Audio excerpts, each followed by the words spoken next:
privately owned,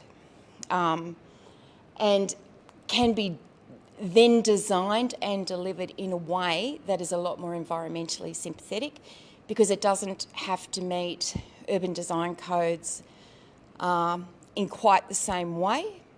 It can sit more lightly, it can go around trees, you can do a 20k an hour speed limit. You know, you're not designing for 13.5 metre garbage trucks, which actually you've no idea how much of a difference that makes to an outcome. So very much designed around trees, designed around open spaces, and designed around pedestrian connections. Very much designed so the car and the garbage truck are at the bottom of the design list. People, trees, species, mobility, connectivity, and amenities. They're all the things that are sitting at the top of the list.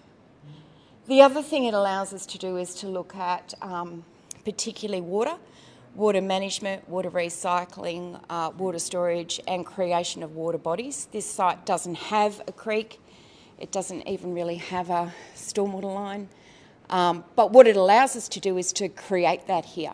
So part of the design for country approach, which has come out in our co-design workshops, has been the creation of water bodies, water flows on this site. And it's the creation of what is seen as a climate refuge as well. So we're about making country more resilient as we move forward. So this is just a sense of what our thinking is around the ability of people to have alternate pathways, but all within the one community, and quite easily move through. So our view would be to the care component could radiate out. So while there is a high care and aged care or you know, real seniors living component to it, the care that is delivered there actually could radiate out to in-home care if and when needed on demand.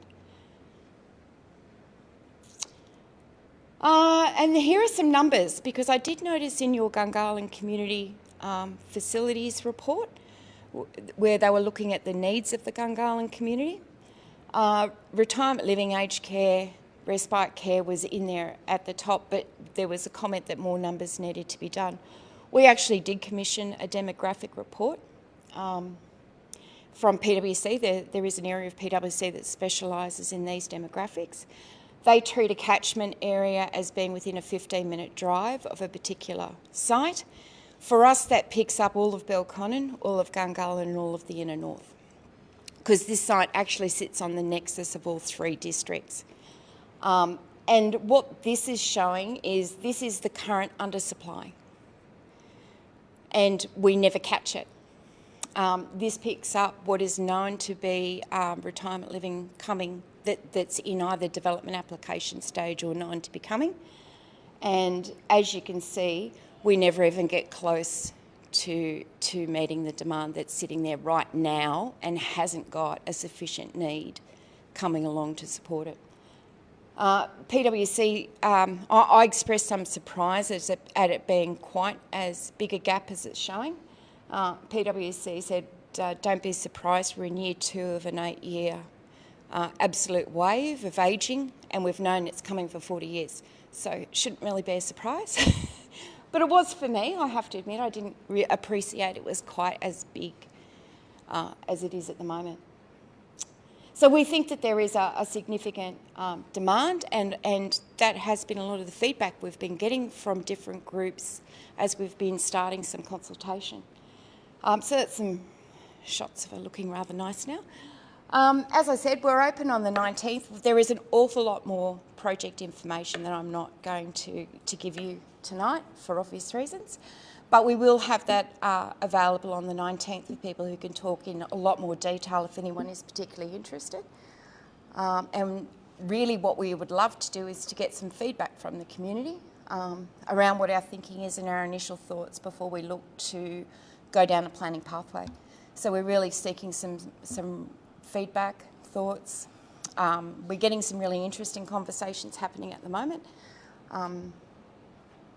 mainly around making sure that we've got enough density, which is an interesting conversation for me to be having. But land is running short and everybody wants to make sure it's efficiently used. So I understand the conversation. So hopefully that's it, and we finally got there, so thank you very much. Oh, questions? No? Oh, yes, yes. Will we be able to walk around the homestead? Yes, Okay. you will, and Okay. didn't. Yeah, Yes. brilliant. Okay, excellent. Yes. Yep.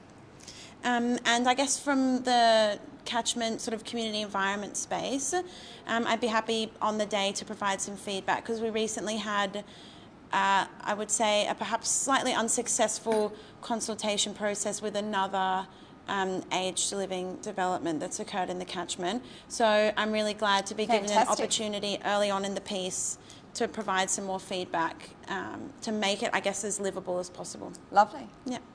You could enjoy engaging with Dr. Charles Marshall, who is our Doctor of Ecology. Oh, brilliant. And specialist in our regenerative development space. Oh, excellent. She might rock your world a little bit. Yeah, brilliant. Thank you. Does anybody else have? The homestead and the area surrounding it, it reminds me a lot of areas like Yanco Agricultural High School. That was built by Samuel McCackey in Yanco in Riverina. And it also looks a lot like Duntry League in Orange, which is a big homestead that's near a golf course. Even the staircases and things like that look very similar to that. And it also reminds me of another homestead that was in Bathurst called Bishop's Court. That was converted into a bed and breakfast. Really interesting, because they have quite extensive gardens and things like that. So in all of those things, you've got a golf course, you've got high school, and you've also got bed and breakfast. But one of the things I guess I'm asking here is that what was its original design? So its original purpose was a home. It was a homestead. It housed the Crace family. And obviously they had a much larger property, clearly, that included Crace, Crace 1, and all of the grassland area. And this obviously was the bit around the homestead that was acquired by the Commonwealth. And did the family that owned this, did they have sort of a say as to sort of what they think might be the usage of this, or it's obviously not privately owned, or is it still privately owned? It is privately owned. So the Commonwealth sold it to private owners 20 years ago.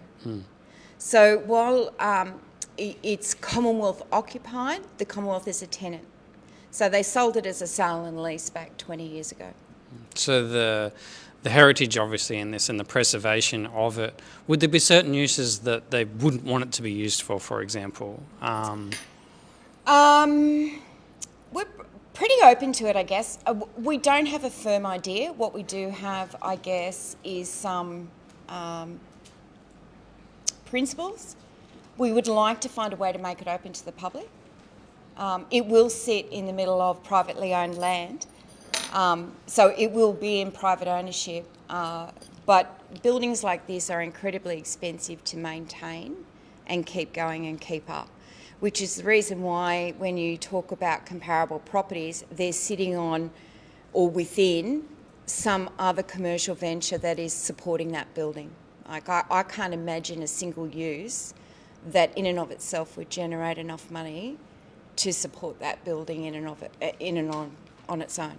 Bishop's Court had like a large hall that was sort of attached to it, and they actually converted that into like a big massive dining sort of area as part of the bed and breakfast. Does this have sort of functions like that are attached to it? It does have some outbuildings, but not at that scale. So as far as I understand it, and I'm not the expert on this, but I understand back in the 90s, says that the original carriageway and stables were demolished, and quite a large research and lab building was built in its place. So this doesn't have quite that, if you know what I mean. The outbuildings are pretty interesting, but they're not of that sort of scale. They're a much smaller scale. Just because one of the things that's really missing in Gungahlin area are like large venues that can be hired for certain functions, like weddings and things like this would be perfect for those types of venues and things like that. So that's all I was curious about. Yeah. No, but that's all the sort of thoughts and feedback that we'd love to get. I mean, some of the rooms are quite impressive, but they're not ballrooms. You know, they're pretty large, stately rooms, but I wouldn't suggest that they're a ballroom. So they would be smaller functions. Because Pialigo sort of has these areas that have for wedding functions and restaurants and things like that in these very unique sort of things. So it looks really nice and be interesting to actually visit to get a feel for what it's like. Well, you're very welcome on the 19th. Lovely. Just a last one. Like, when was this built? Originally built in 1860s. So the Georgian part was built in the 1860s, and then Crace extended it in the 1880s and did the quite large stone Victorian extension. When I say an extension, it's probably more than half the size of the building, but yeah. Excellent. Thanks, Claire. You're Thanks, welcome. Richard. Thank you.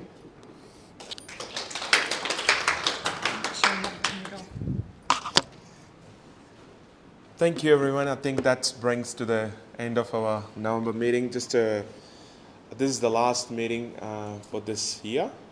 So we'll see you on the next year, and then we do have on Sunday on the Arabic Pond Vigilance. So if you are available, please join the community. And pretty much that's it for tonight. And thank you, everyone. We'll see you next year. God bless.